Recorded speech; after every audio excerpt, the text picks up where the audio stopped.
सदन में हंगामा, तार तार हुई मर्यादा। उत्तराखंड से दो महत्वपूर्ण बड़ी खबरें सामने आई। एक तरफ वित्त मंत्री प्रेमचंद अग्रवाल ने पहाड़ का पुष्कर बजट पेश किया। पहाड़ का पुष्कर बजट। और एक मसला था सदन में विधायकों का वो रवैया जिसकी तस्वीरें आप देख रहे हैं, जिसने देवभूमि को शर्मसार कर दिया। आज तक उत्तराखंड के इतिहास में सदन के भीतर जो कुछ नहीं हुआ वो अब हो गया। वित्त मंत्री प्रेमचंद अग्रवाल पर आते हैं। पहले प्रेमचंद अग्रवाल ने बजट पेश किया, कितना? 76,592 करोड़ का राज्य का बजट। उसमें एनसीसी कैडेट्स के लिए भत्ता 45 रुपए बढ़ाया गया, माध्यमिक शिक्षा के लिए 11 करोड़, वीरता पुरस्कार पर निःशुल्क यात्रा, शौर्य स्थल के लिए 1.5 करोड़, अल्पसंख्यक छात्रों के लिए लगभग 50 लाख, सड़क रेल के लिए बजट का प्रावधान हुआ और इसके साथ साथ 10 राजकीय विद्यालयों को विकसित किया जाएगा, इसका भी जिक्र हुआ। हरित विकास, युवा शक्ति पर जोर का प्रेमचंद अग्रवाल ने जिक्र किया। वित्त मंत्री ने पर्यटन क्षेत्र में राज्य को नंबर 1 बनाने का जिक्र किया गया। मिशन दालचीनी, जल संरक्षण को बढ़ावा दिए जाने का जिक्र, जल स्तर मापक सेंसर स्थापित किए जाने का जिक्र, आंगनबाड़ी वर्कर्स के लिए मानदेय को बढ़ाने का जिक्र, आंगनबाड़ी वर्कर्स के लिए 9,500 का मानदेय। ऐसे तमाम घोषणाएं, वादे और दावे बजट के दौरान किए गए। इतना ही नहीं, सीएम लक्ष्मी योजना में लगभग 19 करोड़, नंदा गौरी योजना में 285 करोड़, ऐसे तमाम योजनाएं धरातल पर उतारने का जिक्र भी किया गया इस बजट के दौरान। हमारे साथ तीनों मेहमान इस कार्यक्रम का हिस्सा बन चुके हैं, जो आपकी स्क्रीन पर हैं। हमारे साथ देवेंद्र भसीन बीजेपी के अनुभवी चेहरों में से एक हैं, दर्शन डोभाल जो कि आम आदमी पार्टी के तेजतर्रार प्रवक्ताओं में से एक हैं, मथुरादत्त जोशी जी जो कि प्रदेश उपाध्यक्ष हैं, कांग्रेस के सबसे वरिष्ठ चेहरों में से एक हैं। आप तीनों का बहुत बहुत स्वागत है। सबसे पहले भसीन साहब, इस चर्चा की शुरुआत आपसे। मैं अभी दूसरे वाले मसले पर बाद में आऊंगा तस्वीरों के साथ, लेकिन पहले ये बजट पर आप तो कहेंगे बहुत बेहतरीन, बहुत शानदार, ऐतिहासिक बजट, ये हर सरकार बोलती है, लेकिन मूलतः बिंदु एक मेरा छोटा सा सवाल, ऐसे 3 काम जो उत्तराखंड के इतिहास में नहीं हुए, आपकी सरकार ने इस बजट में जिसका दावा किया हो, 3 काम। आज वित्त मंत्री श्री प्रेमचंद अग्रवाल जी ने धामी सरकार का ये बजट पेश किया, जिसका कुल व्यय 77,407 करोड़ रुपया है और पिछले वर्ष की अपेक्षा ये 18.05 करोड़ प्रतिशत अधिक है। ये अपने आप में बड़ी बात है। इसके अलावा जो राज्य की अपनी प्राप्तियां हैं अपने संसाधनों से, वो राशि है 24,744 करोड़ रुपया, और ये भी पिछले वर्ष की अपेक्षा 18.44% आई है। और ये बजट घाटे का बजट नहीं है, ये बजट सरप्लस बजट है। तो अपने आप में एक महत्वपूर्ण बात तो ये है कि पिछले वर्ष की अपेक्षा 18.5% का अधिक बजट आया, प्राप्तियां हमने बढ़ाई, यानी कि सरकार अपना जो विस्तार है उसको कर रही है, और जो पूरे उत्तराखंड की जो हमारी आर्थिकी है वो अपने आप में तेजी से बढ़ रही है। और अभी आर्थिक सर्वेक्षण भी जो आया उसमें आम आदमी की जो आय है उसमें भी उल्लेखनीय बात जुड़ी है। दूसरी बात जो मैं कहना चाहता हूँ, प्रोफेसर साहब, आप अंकगणित को भी बहुत बेहतरीन तरीके से जानते समझते हैं। मैं इसलिए ये बात कह रहा हूँ डॉक्टर साहब मैं जानता हूं आपने कईयों को ये आंकड़े भी पढ़ाए हैं क्योंकि आप खुद प्रिंसिपल रहे हैं। मैं इसलिए आपसे ये पूछ रहा हूं कि ये हर बार तो बजट बढ़ता ही है ना सर, कोई ऐसा पहली बार तो है नहीं कि धामी सरकार नहीं बढ़ाया, इससे पहले भी जो सरकार आती है वो इससे ज्यादा बजट लेकर आती है। आमतौर पर तिलक जी घाटे का बजट रखने की परंपरा रही है। हाँ। और घाटे का बजट रखने वाली जो तर्क रहता है कि इससे विकास को गति मिलती है और हम अपने अतिरिक्त संसाधन बढ़ाएंगे।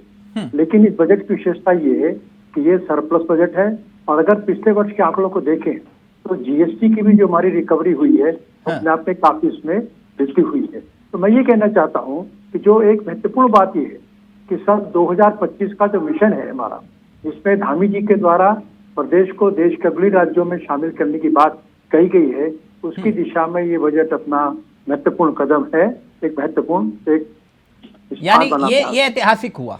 ये एक बात तो ये है।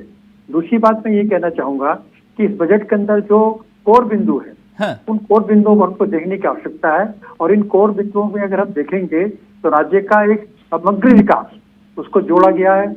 उसके अंदर रोजगार की बात भी कही गई है, उसके अंतर्गत पलायन सर रोकने की ये बात। सब पलायन रोकना, रोजगार देना, ये हर सरकार अपने बजट में कहती है जी। मैं थोड़ा जोशी जी से एक कमेंट ले लूं। जोशी जी, ऐसी 3 कौन सी बातें जो आपको इस बजट में बहुत बुरी लगी? देखिए मुझे तो बजट को देख के हंसी आ रही है, कितना विरोधाभासी बजट है। अच्छा, आपने कैसे सर बोला कि विरोधाभासी? 76,500 करोड़ का बजट है। जी मेरी आवाज आ रही? जी जी सर, अपनी बात रखिए। ये तिलक जी, ये तो बजट बिल्कुल ही ऐसा बजट आया है कि मेरी समझ से परे हो रहा है। मैंने बड़ी कोशिश की इसको समझने की। 76,592 करोड़ का बजट कहते हैं पेश किया है और राज्य सरकार का कुल बजट है, उसी के नीचे एक लाइन है, राज्य सरकार का कुल बजट है 77,407 करोड़। एक बात। दूसरी चीज ये है कि आपकी अपनी आय 24,744 करोड़ रुपया ने अपनी आय दिखाई है, जो राज्य की आय। हाँ। और ये कहीं नहीं बताया है कि केंद्र से कितना पैसा मिलेगा, केंद्रांश कितना होगा, केंद्रीय करों का हिस्सा कितना होगा, या फ्लेक्सिंग स्कीम का कितना रुपया आपके पास आ रहा है, कितना रुपया कहाँ से आएगा और कितना आप खर्च करेंगे, इसका कहीं अभी तक का जो बजट है, अब डिटेल बजट आएगा। अनुदान आप ये कह रहे हैं कि ये नहीं बता रहे?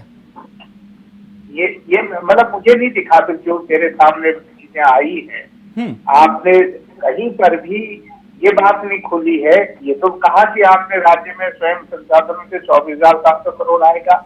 हाँ। पिछले साल की अपेक्षा 18.44% की वृद्धि हुई है। उद्यान को 815 देंगे, पॉली हाउस के लिए 200 करोड़ देंगे, मिशन अप्पल के लिए 835 देंगे। लेकिन ये तो बता दीजिए महाराज की भसीन साहब तो विद्वान आदमी है, ये बता रहे कि केंद्रीय करों से हमारे पास कितनी धनराशि आ रही है और 24,000 25,000 मान लेते हैं हमारा अपना है, और उसके बाद जो आप 77 से 25 को कम कर दीजिए, 52,000 करोड़ के लगभग आता है। ठीक, जोशी जी जवाब दे रहा हूँ, आपका फ्रेम फ्रीज है, मैं करवा रहा हूँ उसको। ये बात, क्योंकि दर्शन डोभाल जी मैं आपके पास आऊं। बसीन साहब, ये हम घर का बजट भी बनाते हैं तो एक उसमें होता है ना कि भाई हमारे पास इतना इनपुट कहां से आएगा, इतना इनपुट कहां से आएगा? अभी तो ये कह रहे कि कम से कम ये तो बताइए कि केंद्र से कितना पैसा आएगा।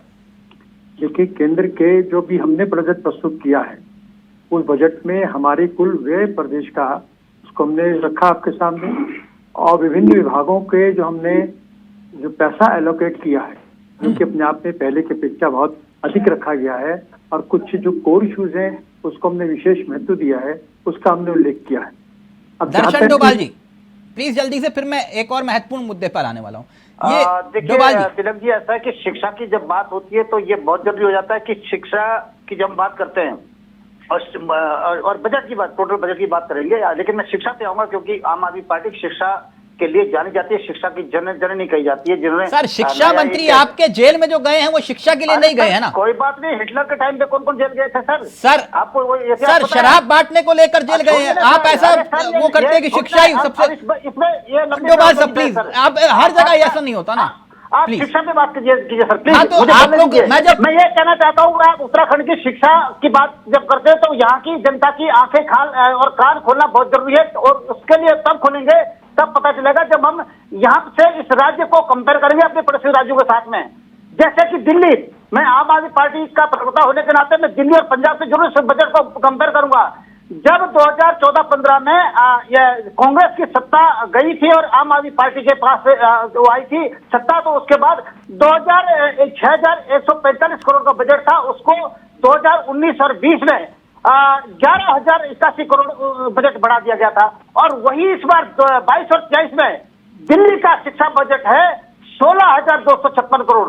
आप सोचिए इस बात को, और कहा यहाँ पर आप 11,000 से अटके हुए हैं। और दूसरी बात मैं बता दूं, ये वो उत्तराखंड है जहां पर अभी तक 60% जो बजट है वो लैप्स हो रहा है, यानी शिक्षा पर जो फुल बजट है वो 60%, 60% अभी तक खर्च नहीं हो पाया। आप सोचिए इस सरकार की उदासीनता और इसकी नीति क्या है। और उसके बाद मैं और चीज बताऊं, यहाँ पर 2,500 स्कूल बंद हो चुके हैं, 6,000 शिक्षकों के पद खाली है। यह है उत्तराखंड की तस्वीर। इस तस्वीर को वसीम उत्तराखंड साहब के तो लोगों कुछ को शिक्षा का जवाब, समझना आप जवाब चाहिए। ले लीजिए, फिर मैं एक महत्वपूर्ण सवाल लेकर आऊंगा जल्दी से। जी।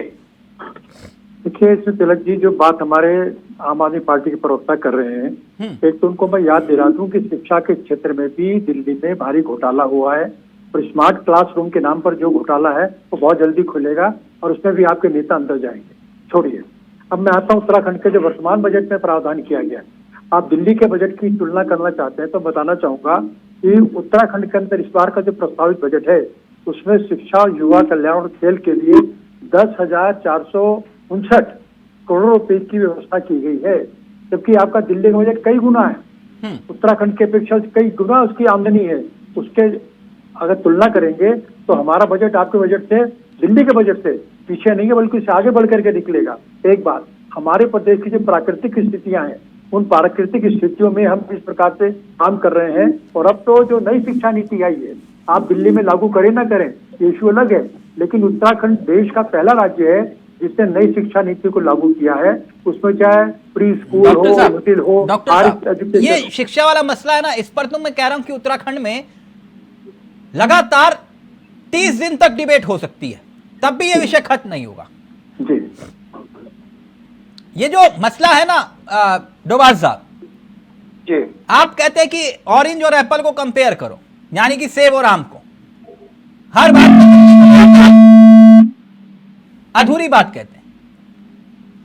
मैं ये कह रहा हूं कि देहरादून, हरिद्वार, क्योंकि जोशी जी बैठे हुए गवाह है इस बात के, और वसीम साहब भी, देहरादून, हरिद्वार, उधम सिंह नगर, ये जो शिक्षा का हब कहा जाता है ना उत्तराखंड को, ये दरअसल व्यवसाय का एक केंद्र है, धंधा जिसे बोलते हैं। बड़ी बुरी लगती थी बात मेरी जोशी जी को जब ये सत्ता में थे। ये धंधा है, धंधा शिक्षा का। और वहां पर जो शिक्षा माफिया है, 5 स्टार स्कूल जो खुले हुए हैं, वहां पर खंड शिक्षा अधिकारी अंदर नहीं जा सकता। गलत तो नहीं कहा ना वसीम साहब? आप तो खुद, ये हकीकत है डोभाल साहब, ये किसी से छिपी नहीं है। और वो स्कूल जो है, जो 5 स्टार स्कूल जिनको मैं कहता हूं, देख लीजिए बड़े बड़े नेताओं के हैं, उसमें कांग्रेस और बीजेपी के। ये एक महत्वपूर्ण बिंदु है, मैं उस पर अभी चर्चा में नहीं जाना चाह रहा, लेकिन मैं अपने सहयोगी से चाहूंगा जरा एक रिपोर्ट, और फिर उसके बाद जोशी जी आप मेरे साथ कनेक्ट हो गए हैं, पहले ये रिपोर्ट और फिर उसके बाद जोशी जी आपके पास आ रहा हूं।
जी, विधानसभा किसी भी लोकतंत्र का गवाह होती है। वो सदन जहां से प्रदेश की नीतियां बनती हैं, जहां से राज्य की प्रशासनिक व्यवस्था की नींव रखी जाती है। लेकिन उसी सदन की ये तस्वीरें, जिसकी कल्पना देवभूमि की आवाम ने शायद ही कभी की होगी। उत्तराखंड विधानसभा स्पीकर के सामने कागज के टुकड़े फेंके जाते हैं। स्पीकर के सामने ही बदतमीजी की सारी हदें पार होती हैं। माइक तोड़ा जाता है।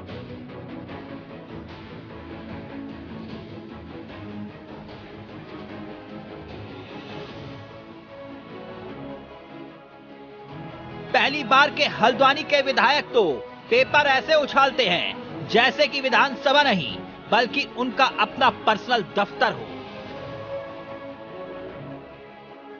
जब विधायकों का इतने से भी मन नहीं भरता तो माइक तोड़ बदतमीजी की पराकाष्ठा पार कर दी जाती है।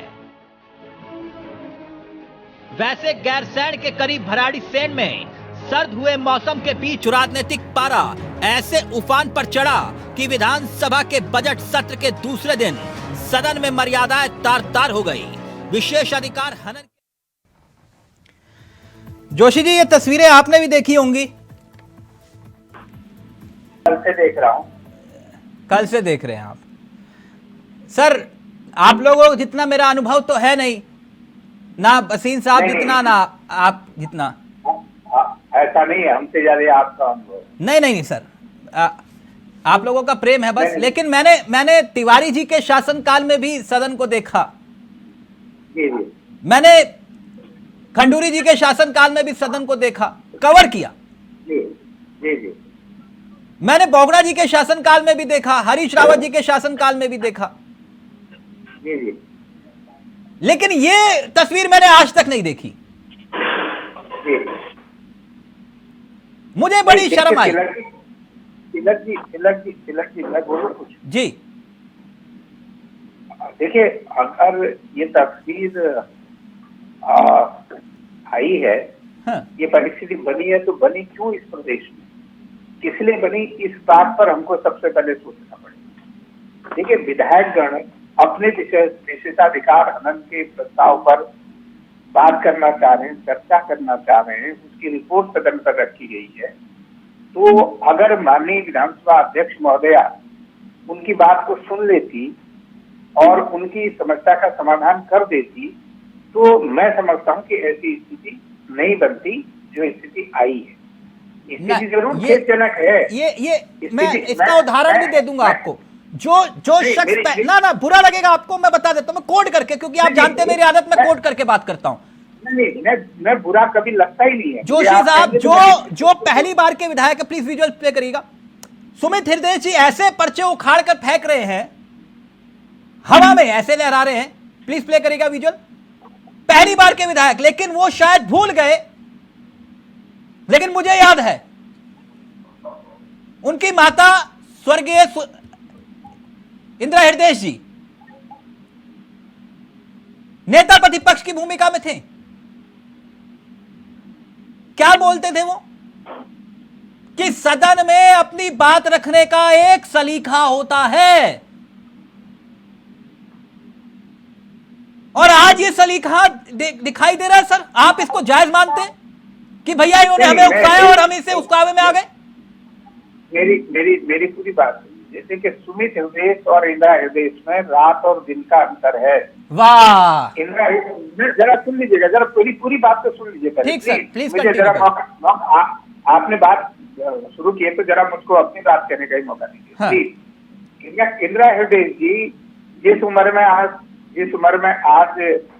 सुमित हृदय है, इसी उम्र में इंदिरा हृदय जी 32 या 33 साल की उम्र में उत्तर प्रदेश की विधान परिषद की सदस्य बन गई जी।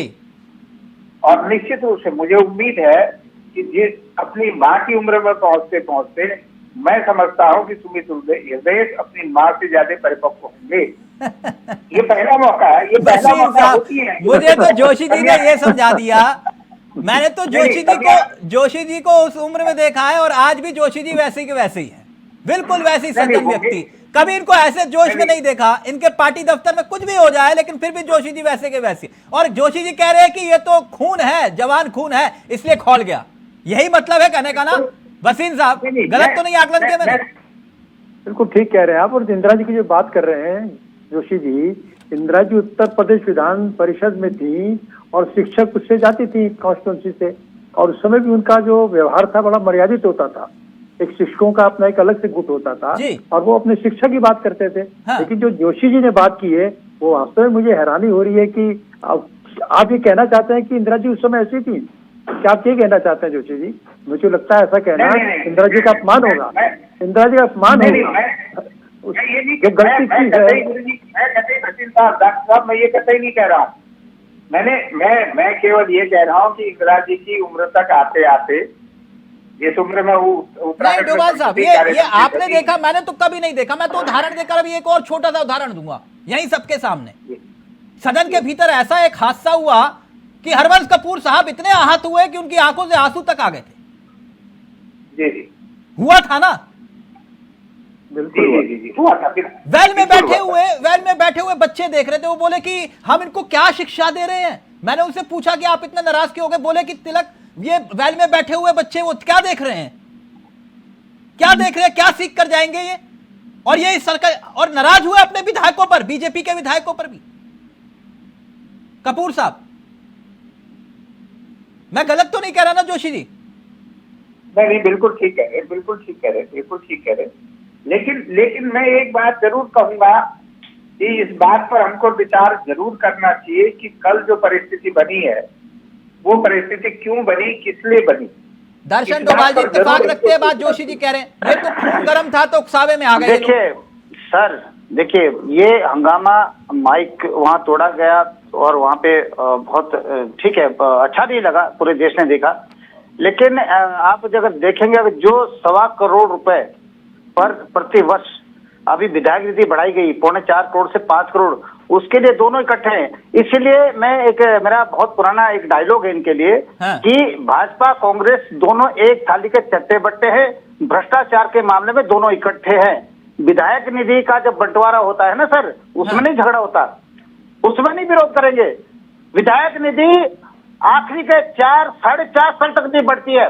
जब चुनाव का वक्त होता है तब जो है थोड़ा बहुत अपने खास लोगों को बांटा जाता है जो उनके लिए चुनाव के लिए जो है माहौल बनाते हैं। ऐसे इसके लिए सारे इकट्ठे हैं, वो दोनों पार्टियों के जो नेता हैं, विधायक हैं, वो इसके लिए उनकी सहमति होती है सर। तो बात यह है कि इनको देखिए, अब ये ठीक है वो तोड़फोड़ हुई, ये तो शायद एक घटना बिहार में भी हुई सर, जहाँ बीजेपी के लोगों ने शायद माइक तोड़ा है, मेरे ख्याल से, अगर मैं सही हूं तो अभी हाल में हुई है। वसीम साहब क्विक रिएक्शन, फिर जोशी जी फाइनल। अब दूसरी बात अभी ये तो भाजपा की आदत है, वो तो किसी न किसी चीज में देखिए क्या है सर, अभी जो है लालू प्रसाद यादव जी को वहां पर बेल मिली, जो है वो धरने पे बैठे थे, उनको लगा भूखे प्यासे, उन्होंने लड्डू बांटे उनके लिए, तो उन्होंने कहा लड्डू की गुंडागर्दी हो गई, उनको लड्डू दिए तो भी गुंडागर्दी हो गई। करो प्लीज, अगर आप ये चाहते हो कि भैया नहीं विपक्ष के नेताओं के यहाँ ईडी को मत भेजा करो, एक कानून पारित कर दो फिर आप लोग। एक मिनट रुकिए, मैं ये कह रहा हूँ तिलक जी कि ये घटना केवल कल की नहीं है। जब परसों महामहिम राज्यपाल जी का अभिभाषण हो रहा था, हाँ। उन्होंने भाषण शुरू किया और कांग्रेस के नेताओं ने हंगामा शुरू कर दिया। तो ये कहने लगे इनके नेता कि भाई वो उसमें गलत बातें बोल रहे हैं। सुना कुछ नहीं, पूरे भाषण में हल्ला करते रहे, हंगामा करते रहे। ऐसा ही है ना जोशी जी, इंटेंशनली किया, तो बात समझ में आ रही है। आप लोग तय करके गए थे कि हंगामा करेंगे, फुटेज चाहिए। महामहिम राज्यपाल को बाद में हाथ जोड़ने पड़े, उन्होंने कहा भाई मेरी भाषण का अंतिम पैरा तो सुन लीजिए। और कल भी यही हुआ, एक महिला विधानसभा अध्यक्षा, इनको ना विधानसभा के अध्यक्ष की गरिमा का ध्यान, ना महिला की गरिमा का ध्यान, और उनकी तरफ कागज के गोले बना के फेंक रहे हैं, उन पर निजी टिप्पणियां कर रहे हैं। इसी बात से जो है विधानसभा अध्यक्षा जी पीतू खंडूर जी बहुत आहत उन्होंने अपने आप को महसूस किया। जोशी जी ये बात कितनी जायज है बताइए? एक पीठ पर बैठा हुआ संवैधानिक पद पर बैठा हुआ व्यक्ति। नहीं मैं देखिए विधानसभा अध्यक्ष विधायक, देखिए तिलक जी विधानसभा का जो अध्यक्ष होता है वो विधायक उनका संरक्षक होता है, वो संविधान का संरक्षक होता है, संविधान को पालन करने वाला व्यक्ति होता है। क्या विधानसभा अध्यक्ष ने विशेषाधिकार हनन के प्रस्ताव को न सुन करके क्या विधायकों की मर्यादा का हनन नहीं किया? क्या विधायकों के अधिकारों का हनन नहीं किया? क्या मैं आलोचना नहीं कर रहा हूँ, मैं दोनों चीजों का आप उसकी समालोचना भी कर लीजिए। मैं ये नहीं कह रहा हूँ कि मेरे विधायकों ने किससे अच्छा किया, क्या विधानसभा अध्यक्ष का यही अधिकार, यही कर्तव्य होता है? अगर आप चाहते हैं तो फिर सुन लीजिए। आप नहीं, जरा 2 मिनट सुन लीजिएगा। मैं गलत करूंगा तो मैं कोई दिक्कत नहीं, आप जानते हैं मैं माफी मांग लूंगा। आप पीठ पर बैठे हैं, आपका काम है पक्ष और विपक्ष, रेफरी हैं आप, आपने दोनों को संरक्षण देना है। और 2 विधायकों ने मामला उठाया, सुमित प्रदेश का विशेषाधिकार नियंत्रण का प्रस्ताव था, आदेश चौहान का था, 2 व्यक्तियों का। मैं कह रहा हूं गलत था, लेकिन तरीका सही है आपका, ये तरीका जायज है। मैं उस तरीके मैं दोनों बातें कह रहा हूँ। क्या विधानसभा अध्यक्ष का तरीका भी ठीक था? अब फिर सुन लीजिए, अगर आप चाह रहे हैं मैं बोलूं तो फिर सुन लीजिए, चलते चलते बता देता हूं। नहीं, आप सुन लीजिए ना सर, अगर तरीके की बात है तो मैं तरीका ही बता देता हूं आपको। जिस दिन आप नोट करिएगा, तारीख के साथ बता रहा हूं सर, जिस दिन आपकी सरकार सदन के भीतर गिरने जा रही थी, उससे 1 दिन पहले की वाकया। जी। कुंजवाल जी के कमरे में गए थे बोगना जी, मुस्कुराते हुए बाहर निकले थे, बोले सब कुछ ऑल इज वेल। अगले दिन आपकी सरकार गिरी थी सदन के भीतर। आपके विधायकों ने स्पीकर को लेकर जो कुछ कहा था वो सही था, सदन के भीतर की बात कर रहा हूं। आप ये आचरण की बात कर रहे हैं ना, मैं तो आपको उदाहरण के साथ नाम चाहेंगे मैं नाम ले लूंगा, मुझे कोई दिक्कत नहीं है। गलत उदाहरण नहीं दिया बसीन साहब? नहीं ठीक कह रहे हैं डोभाल साहब, गलत उदाहरण तो नहीं दिया ना? सदन के भीतर की बात कर रहा हूं सर, लेकिन ये चर्चा कहीं और जा रही है सर। तिलक जी, ये चर्चा मुझे लगता है थोड़ी डाइवर्ट हो रही है। नहीं डाइवर्ट, अगर ये हम उदाहरण पेश कर रहे हैं तो ये परंपरा ना बने। मैं ये कह रहा हूं, ये उत्तराखंड की परंपरा नहीं रही है। ये जो तस्वीरें सामने आई हैं, सत्ता पक्ष विपक्ष, वसीम साहब कल को विपक्ष में होंगे, अगर यही परंपरा का आगाज होता है तो ये गलत है। नहीं गलत है, बिल्कुल नहीं, मैं यही कह रहा हूँ, पक्ष और विपक्ष हो उत्तराखंड। सर वक्त इजाजत नहीं दे रहा, बहुत बहुत शुक्रिया वसीम साहब आपका भी, जोशी जी आपका भी, डोभाल साहब आपका भी। तो सदन में हंगामा, तार तार हुई मर्यादा, और दूसरी तरफ बजट। अभी देखिए आगे आगे होता है क्या। फिलहाल मुझे दीजिए इजाजत, नमस्कार, जय हिंद, जय भारत, जय उत्तराखंड।